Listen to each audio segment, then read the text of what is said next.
All right. Well, hello, folks. You know you're in for a treat when you hear that tune. 'Cause it's time for another week of the Rec Poker Podcast. I'm your host, Jim Reid, Bluff Sterini in the home game and at Rec Poker Jim on Twitter. And I have the best freaking job in the world talking poker with my friends here on the Strategy Forums edition of the podcast every Monday night while we steal each other's chips in the free nightly home game.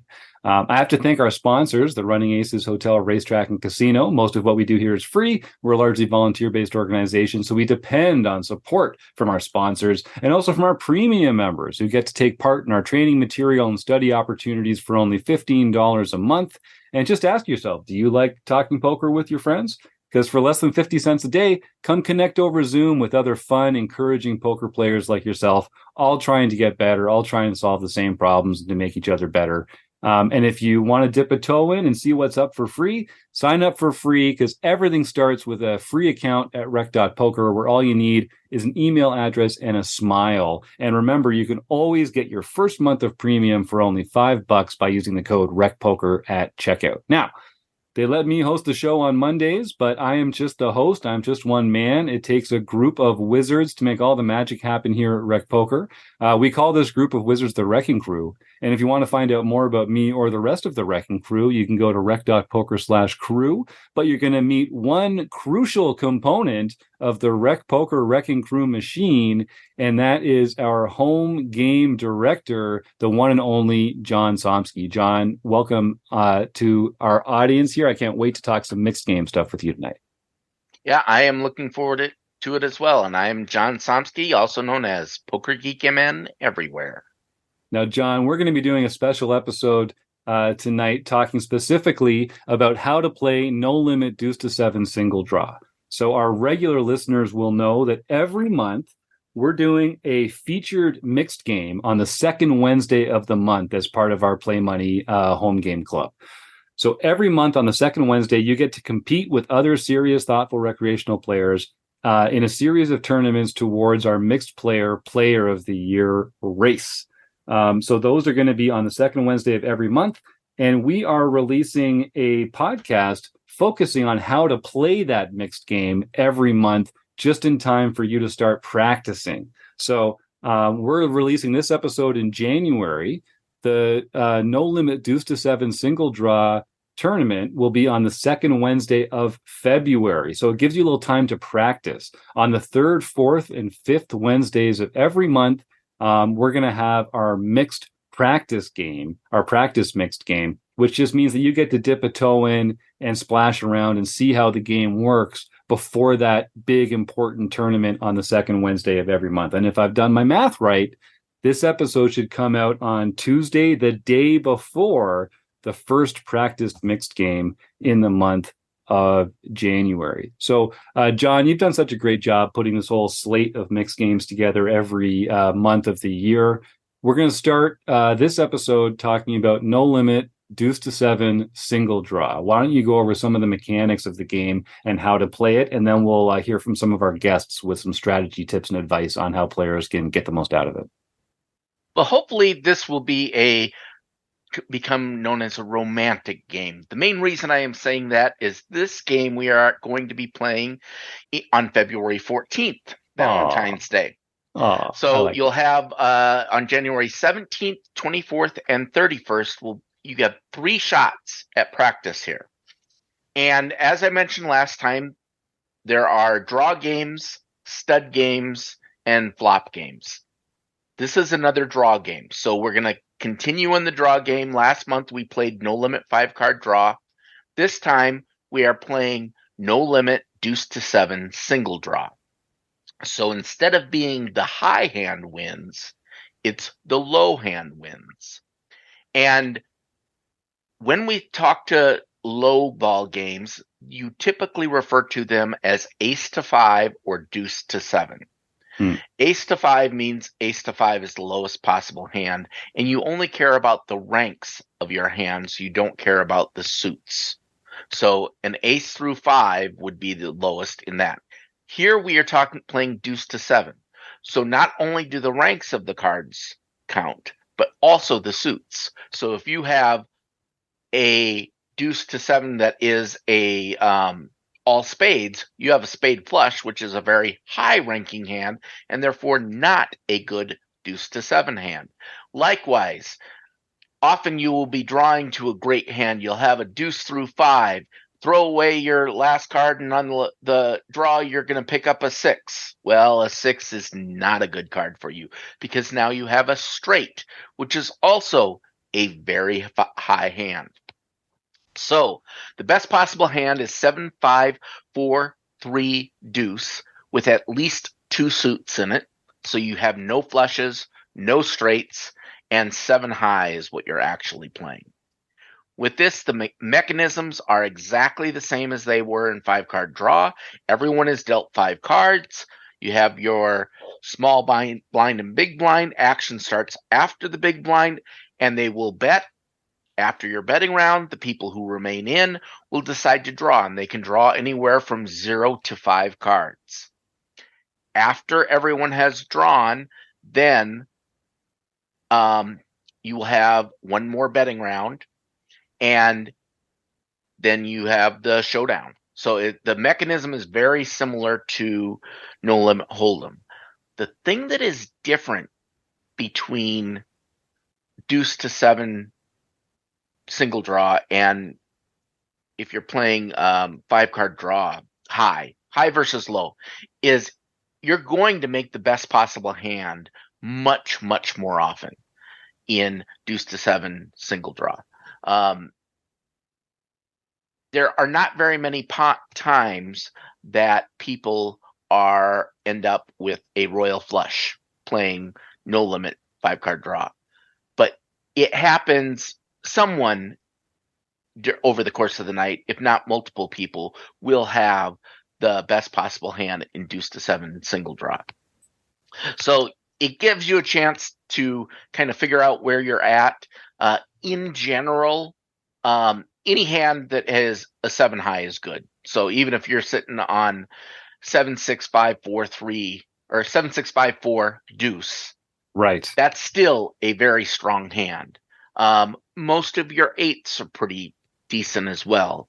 Once you get into 9s, the good chance that's going to win, but it's not a rock solid hand. It's like having, top pair on a board. It might win, right? It's a good hand, but it's not a great hand by the time you hit the river.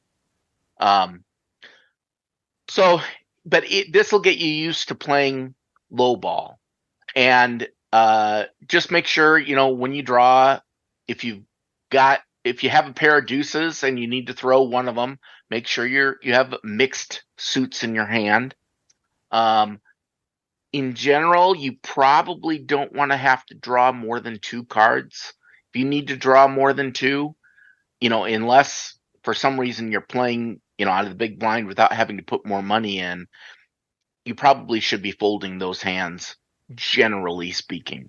So as you're getting used to it, playing a little tight can be good. But the nice thing about this is I've occasionally drawn 4 and hit the wheel. The wheel is best possible hand, deuce to 7, and no one expects it. So it can be fun.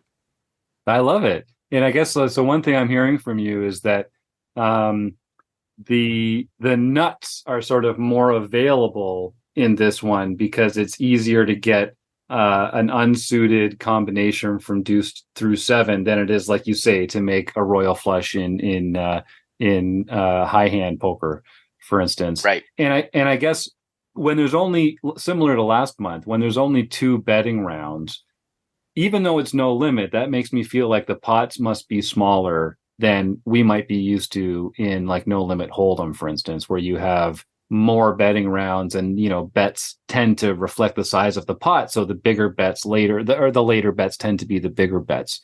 Yes. Is there a limit on like the number of raises that can go back and forth on any given street here? Only limited to the number of chips you have in front of you. Okay. Cool. So you can keep raising till you get all in. And it's some people, Doyle Brunson called this the most pure form of poker because it really comes down to, do they have it or don't they?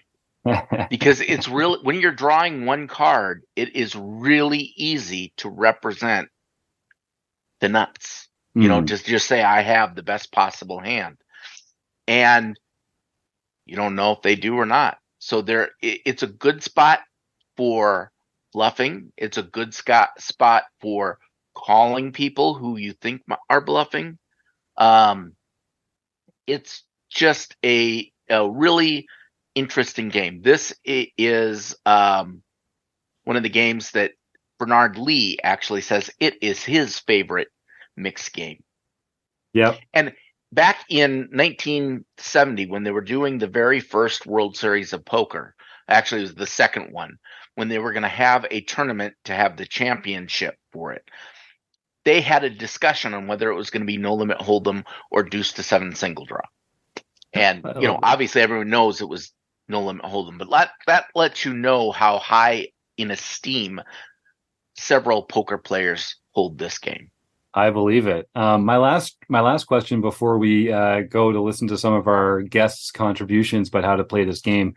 In big bet games like this with no limit, is there much of an incentive to, if your opponent draws 3, let's say, or even 2, if you're in position, there's only going to be one more betting round. Is there do people stand pat just to represent strength so that they can bet big after the drawing round, or is that less sort of like strategically valuable than just drawing? And I'm sorry, what I mean to say is, if you don't have a very good hand, if your opponent's drawing, is it strategically valuable to sort of represent a good hand by not drawing yourself, because there's only going to be one betting round that you can try and put them off it? It depends. Often standing pat, people will stand pat with weaker hands than they will draw to. So like if you're sitting on a 9, a rough 9, like a 9-7 or a 9-8, you don't necessarily want to break it, but that's not that good of a hand. Even a 10 or a jack, sometimes you might decide to stand on, rather than, like, if someone drew 3, I would probably stay with a 10 high, maybe even a jack high, because you do not want to pair your hand. Right. And if they're drawing 3, there's a good chance they will, or they'll get a very high card. So you can play some of those games, but you got to be careful, because your opponents know you can do that as well.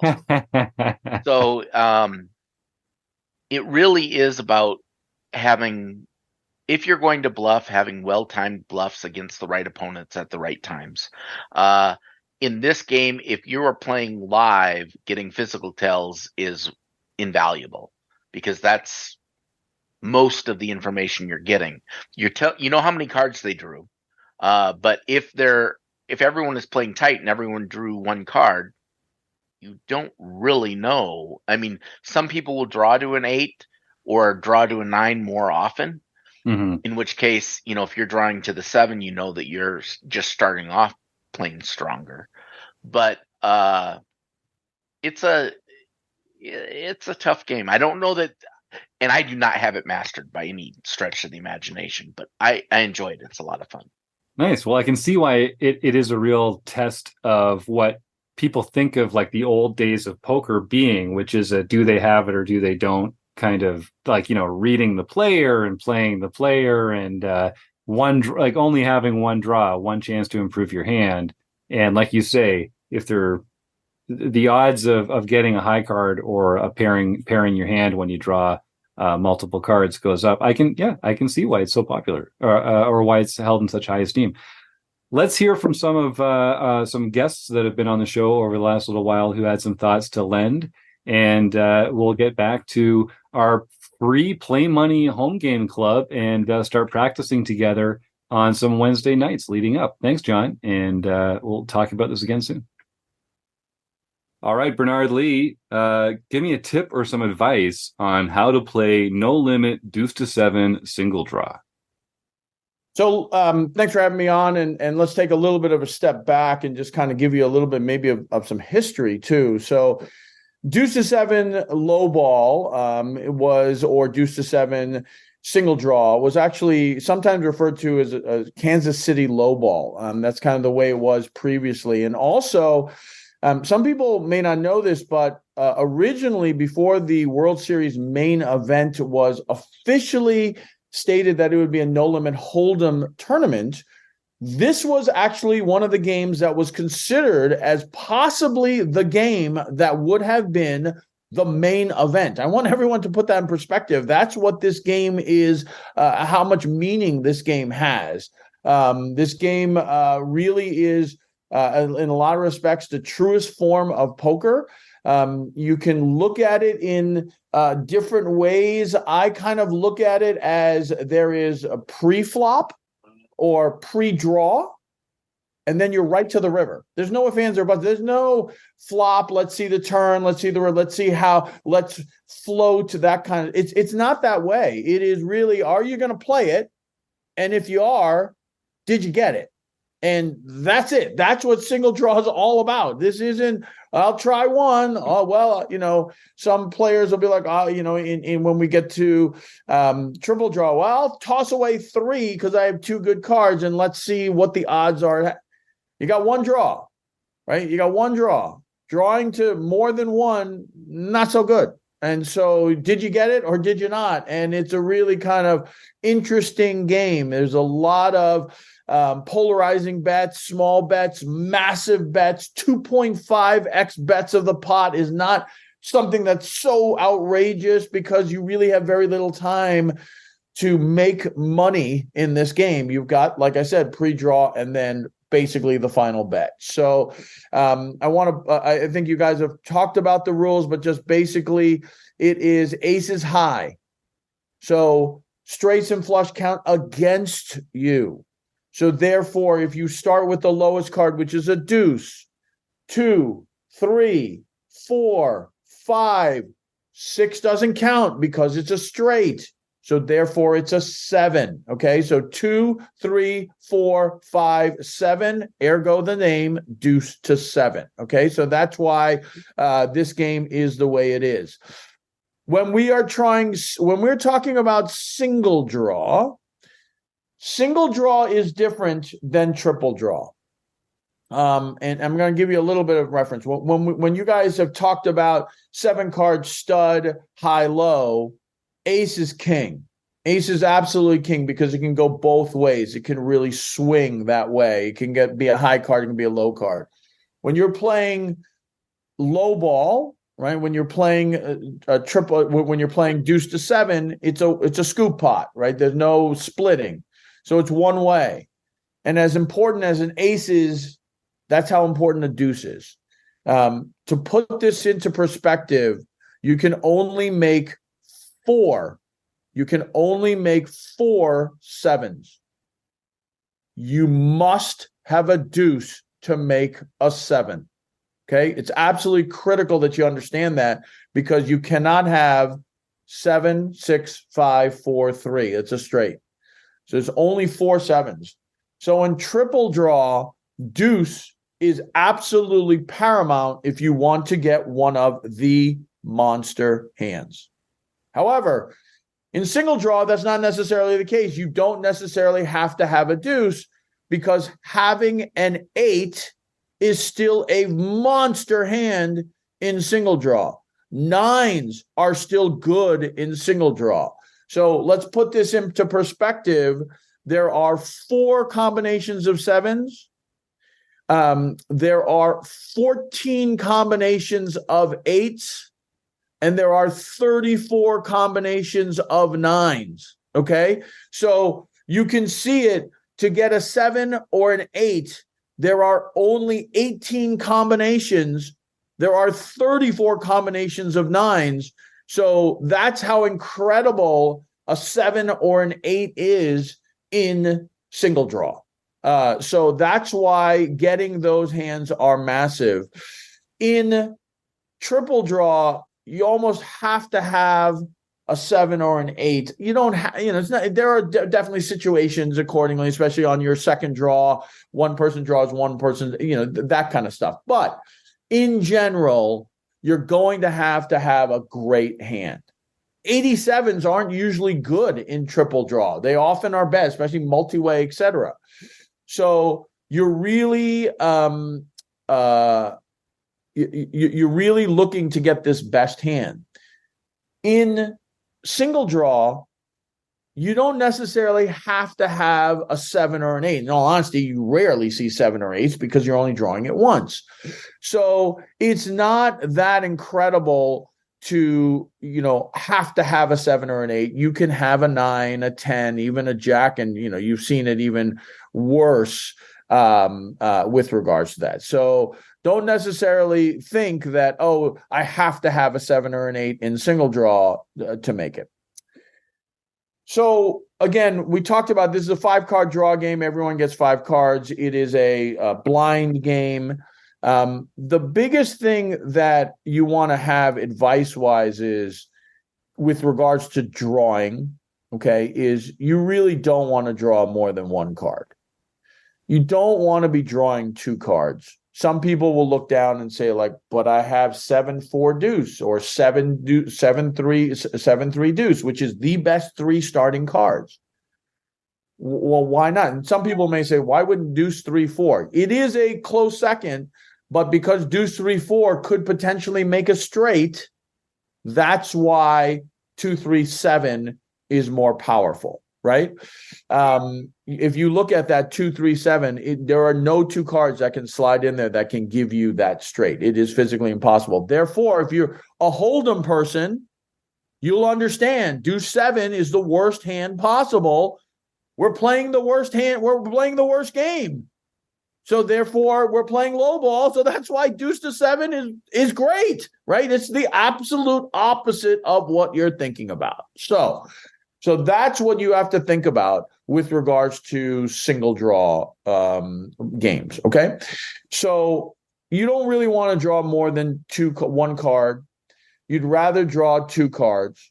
You'd rather draw 1 card. You don't want to draw 2 cards. That's not good because it's just making it harder for you to get that hand that will hold up. However, there is something else that's very important.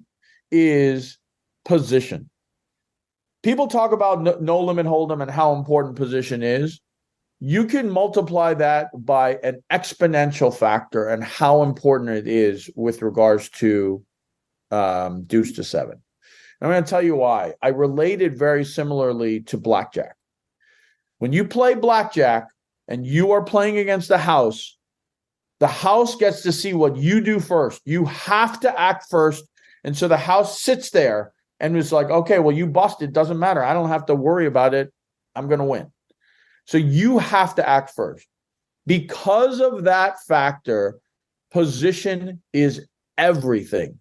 So therefore, if you are in earlier position, you want to have a much stronger hand. We talk about it in No Limit Hold'em where, we want to have aces or whatever it is.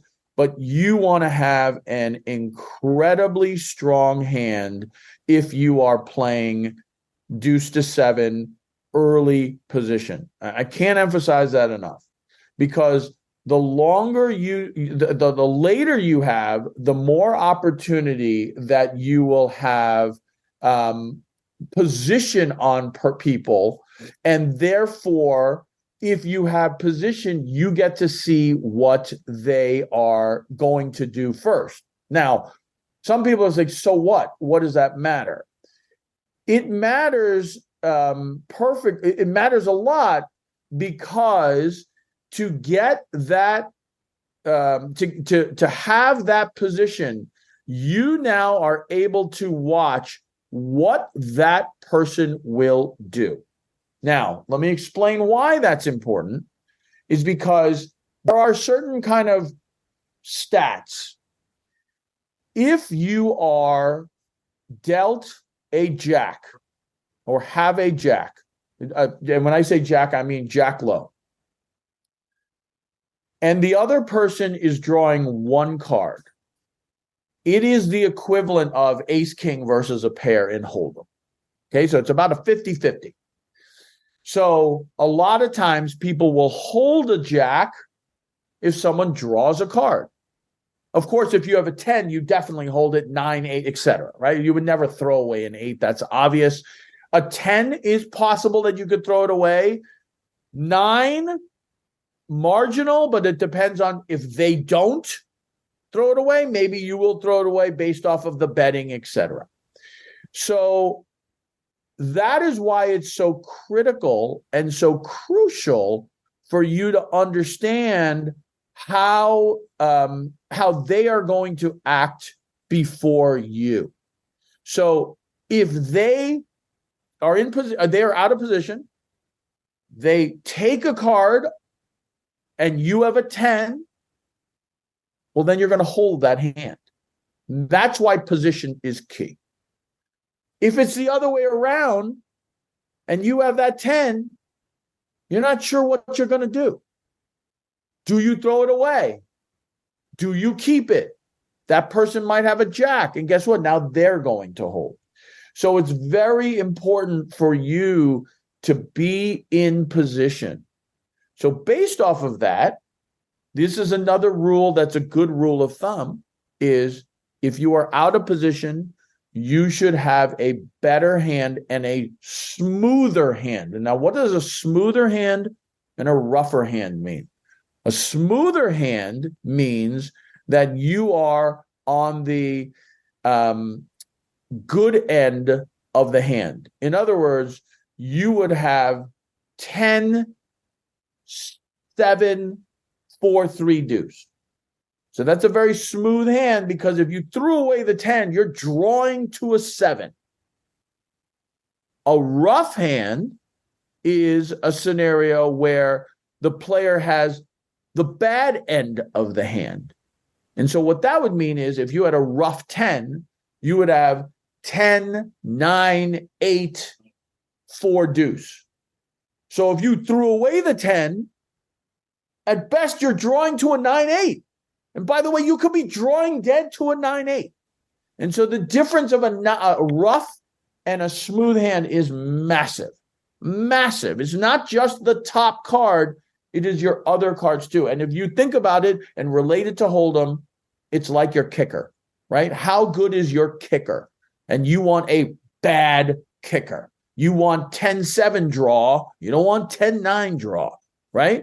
That's how it is, right? So if I had Jack 7, 4, 3 deuce, in some respects, that might even be better than 10-9, 8-7, 5, right? Because you look at that, think about that hand, 10-9, 8-7, 5. You throw away the 10, you have a 9-8-7-5. Now you can't even get a 6, because now you're going to drawing a straight.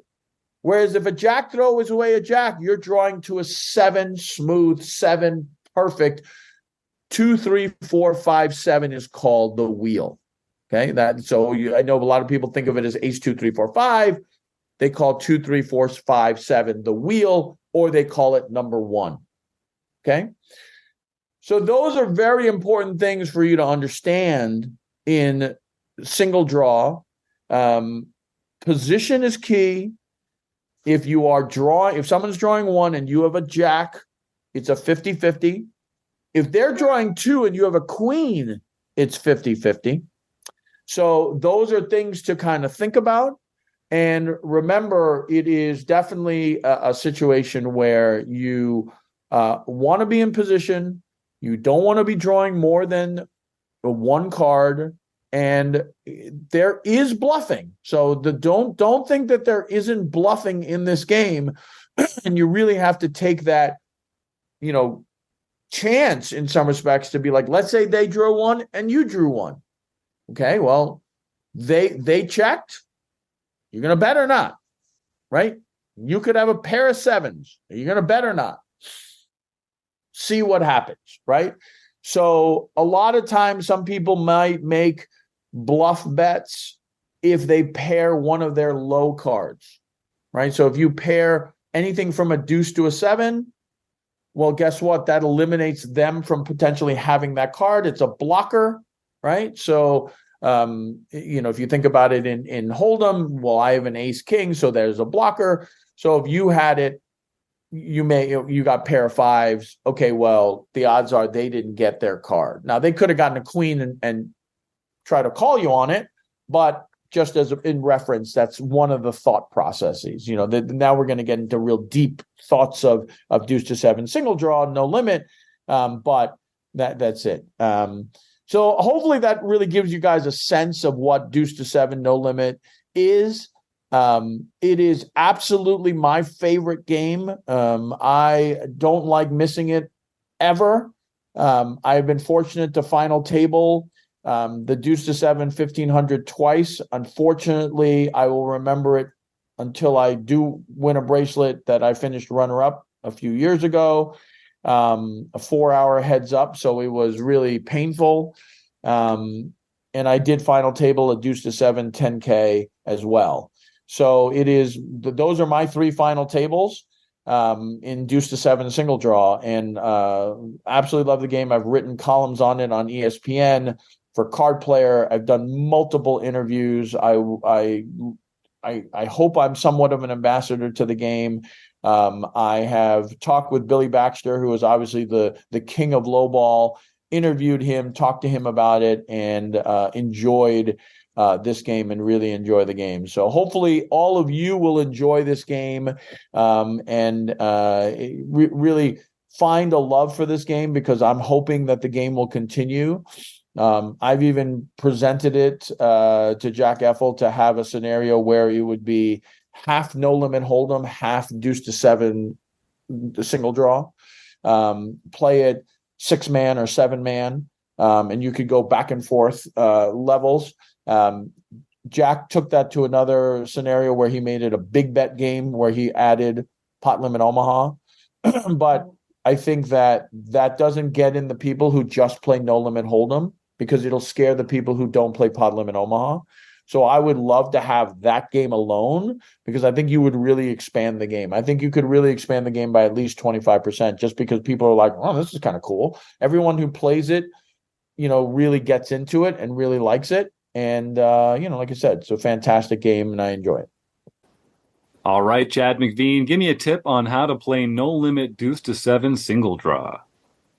Well, you know how you're always supposed to get good hands and always end up with bad hands? This is where you want that to happen. You only have one draw. So what I find in this game is you really need to know your opponent.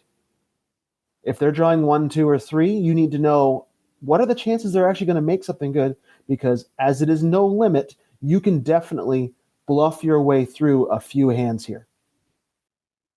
All right, Chris Fox Wallace, give me a tip on how to play no limit deuce to seven single draw. A couple tips. 2dimes.net/poker is a single draw equity calculator. And it's important to remember hand distributions in single draw. I think that's something that a lot of people don't understand in terms of advanced strategy. The number of possible 7s you can make is 4. The number of possible 8s you can make is 14. And the number of 9s you can make is 34. And the number of 10s is 69. So as you get these bigger and bigger hand distributions, but the majority of the 10s that you make will be 10 9s and 10 8s. You don't make a good 10 very often.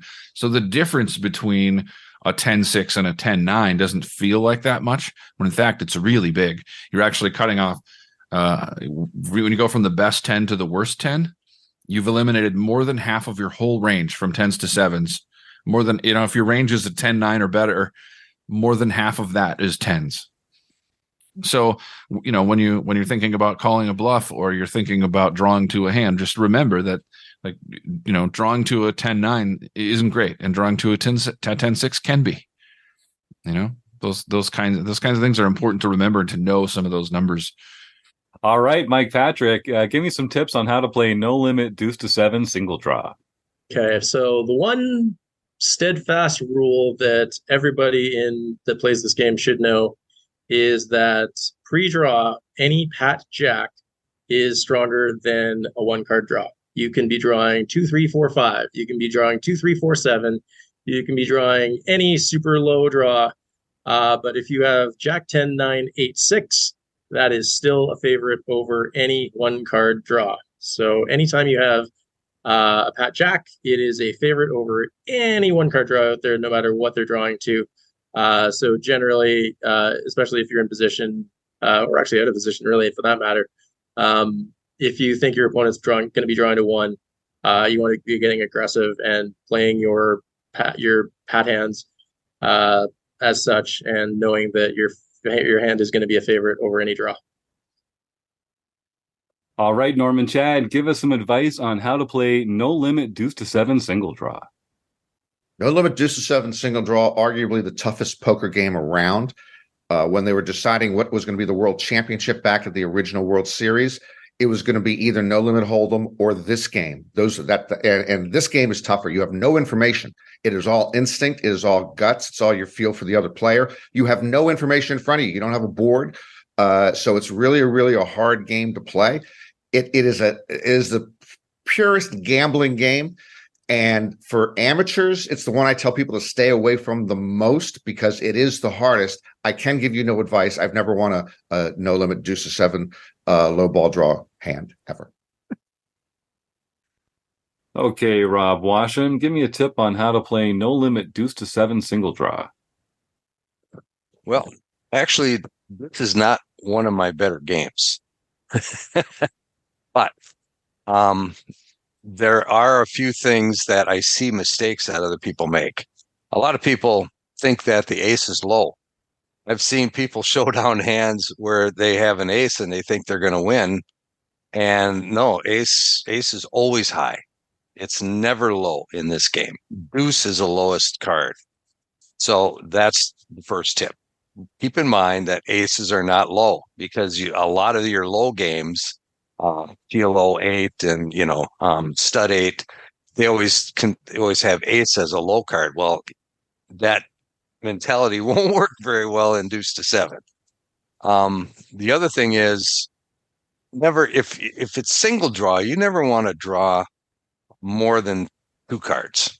If your hand is not good enough to draw 1 or 2 cards, just throw it away pre-flop. It's not worth it. The odds are not with you. You better have 3 cards, 7 or lower, and definitely you want a deuce or a 3 in that hand. If you have a deuce in it or a 3, and you have 3 cards, 7 or lower, you can draw 2. Now, if you have, let's say you have a deuce, a 4, a 7, and an 8. Well, that's not a bad draw for 1 card. An 8 or a 9, even a 10 sometimes, a 10 high can actually win you the pot in single draw. So keep that in mind. That's all I got. Nice. Robbie Strazynski, give me some advice on how to play No Limit Deuce to 7 single draw. So here's a good tip. A Pat Jack is better than drawing 1. So if you're facing one opponent and you've got a Pat Jack and they're drawing 1, you're actually a favorite to win. So hold on to that Jack. Don't draw. All right. Well, that was another fun conversation about mixed games. My thanks to, of course, the Running Aces Hotel, Racetrack, and Casino for their support over the years. To John Somsky and the other members of our Wrecking Crew panel here talking about their love of mixed games. And all our fantastic guests who contributed their segments, their thoughts and tips and advice on how to get the most out of some different mixed games that we're going to be playing. So I'd encourage you, head on over to rec.poker, sign up for a free account there. You can go to rec.poker/home game and find out all about the different mixed games that are being played throughout the year, a different one every month. And I would encourage our listeners, if you're a No Limit Hold'em player, dip a toe into some of the mixed games. You'll be surprised how much fun you can have. So without further ado, I'll just say thanks for joining us for another week of the Rec Poker Podcast. And I hope I get to see you all again next week or sometime real soon. Good luck on the felt, folks. Thanks again. Bye for now.